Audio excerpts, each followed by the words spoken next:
Here is your complete daytime emotional story in one part. The little boy's voice was so small that most people walking past the pharmacy barely heard it, but the man in the charcoal suit froze as if the whole street had gone silent.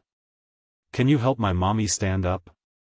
Those 6 words stopped Caspian Vale, the powerful CEO of Valecure Pharmaceuticals, in the middle of a bright Tuesday afternoon, outside a crowded neighborhood pharmacy where sunlight spilled across the sidewalk and strangers hurried by with bags of groceries, prescriptions, and busy lives. He had just stepped out of his black company car, irritated about a delayed meeting, when he saw the child standing near the curb with tears shining on his cheeks and one tiny hand pointing toward a woman collapsed beside the pharmacy wall. Before we go further, if you believe kindness can change a life, if you believe second chances can arrive when people least expect them, please like, comment, share, and subscribe to Channel Name. Stories like this remind us that one moment of compassion can become the beginning of someone's miracle. Caspian had spent 20 years building one of the largest pharmaceutical companies in the country. His face was on business magazines. His name appeared in hospital boardrooms, investor reports, and charity gala banners. But on that sunny afternoon, none of that mattered. All he saw was a frightened boy in a faded blue shirt and a young mother lying on the concrete, her breathing shallow, one arm wrapped protectively around a crumpled pharmacy receipt. Her name, he would later learn, was Maribel Sorin, and the boy was her 6-year-old son, Nico. People were watching, but no one was moving fast enough. Some assumed she had fainted from the heat. Others stepped around her, uncomfortable with the sight of struggle interrupting their ordinary day. Caspian dropped to his knees beside her without thinking. His expensive trousers pressed against the dusty pavement, his watch scraped against the curb, and for the first time in years, he did not care what he looked like. Maribel's face was pale, her lips dry, and her fingers were clenched around the receipt as if it were the last piece of hope she had left. Inside the pharmacy, the cashier recognized Caspian immediately and nearly dropped the scanner. He was not supposed to be there as a customer. He had come for a short publicity stop, a quick handshake with the pharmacy owner, and a photograph for a new affordable medicine campaign his company was launching. But the campaign, he suddenly realized, meant nothing if a woman could collapse right outside the door while holding a prescription she could not afford. Nico stood trembling beside him and kept saying that his mommy had tried to be brave, that she had said she only needed a minute, that she had promised they would still make it home before lunch. His little voice broke when he explained that she had gone inside to pick up her medicine, then came out crying quietly, saying they would figure something else out. She had taken 3 steps before her knees gave out. Caspian gently loosened the paper from Maribel's hand and saw the total circled at the bottom. The medicine was manufactured by his own company. The price made his stomach tighten. He knew the numbers from board presentations, but seeing that amount on a receipt held by a collapsing single mother felt different. In a conference room, pricing was strategy. On a sidewalk, it was pain. An ambulance arrived minutes later, though to Nico it felt like forever. Caspian rode with them to the hospital, ignoring calls from his assistant, his investors, and his public relations team. Nico sat beside him clutching a small toy dinosaur, asking whether his mother would wake up.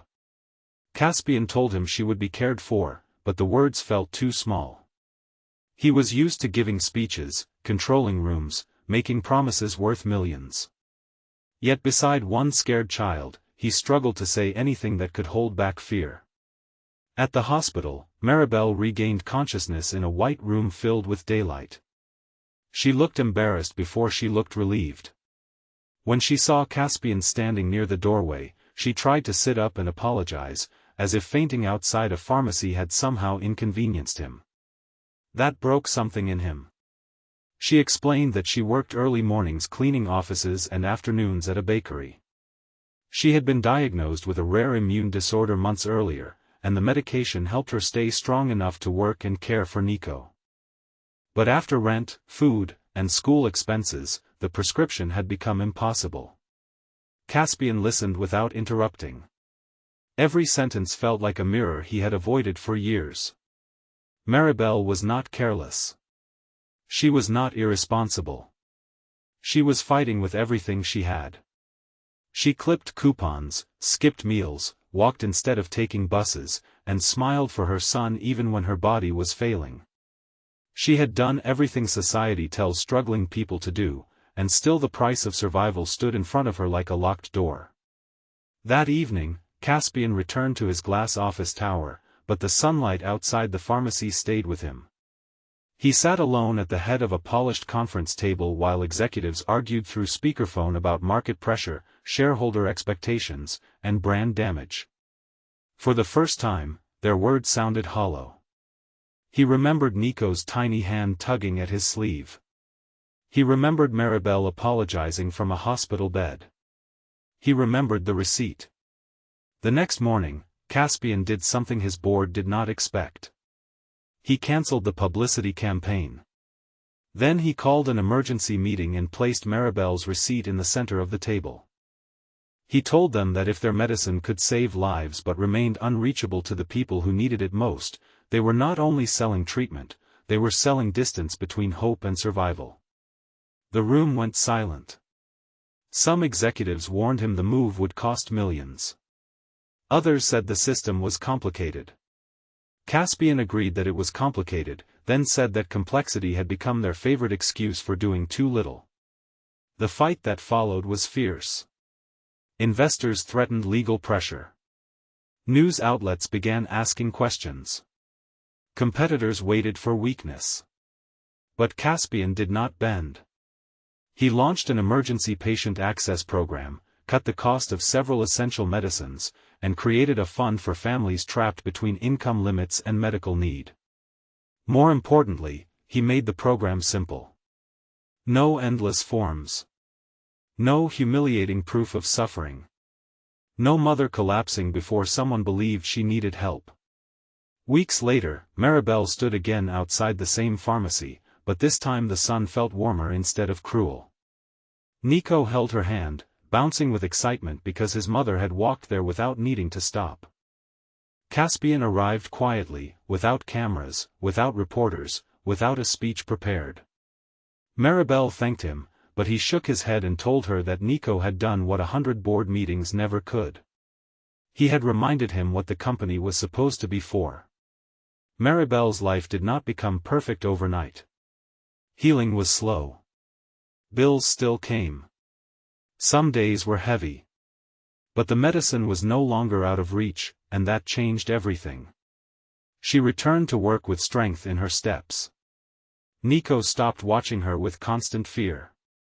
He began drawing pictures at school of his mother standing tall beneath a big yellow sun, and in every picture there was a man in a suit holding open a door. Months passed, and the patient access program helped thousands of families. Letters arrived from grandparents, teachers, young parents, veterans, and children who had watched loved ones suffer in silence. Caspian read every letter. Some made him proud. Others made him ashamed that help had taken so long. But each one pushed him further away from the man he had been and closer to the man he wanted to become. Near the end of that year, Valcure held a public event in a city park, not a luxury hotel. The sky was bright, the grass was full of families, and sunlight moved across the faces of people who had once thought no one in power could see them. Maribel was invited to speak, but when she reached the microphone, emotion filled her eyes. She did not tell a grand story. She simply said that sometimes a life changes because someone finally stops walking past. Nico then stepped forward with the same toy dinosaur in his hand. He looked up at Caspian and smiled with the innocence only a child can carry after surviving fear. He said that his mommy could stand now. The crowd grew quiet, and Caspian looked down because his eyes had filled with tears. He had been praised by presidents, investors, and newspapers, but nothing had ever reached him like that sentence. If this story touched your heart, please like this video, share it with someone who still believes good people exist, comment your thoughts, and subscribe to channel name. Your support helps stories of kindness, hope, and second chances reach more people who may need them today. And before the ending, please comment, kindness can save a life, if you believe one compassionate moment can change everything. Years later, when people asked Caspian what had transformed his company, he never mentioned profits, strategy, awards, or public pressure.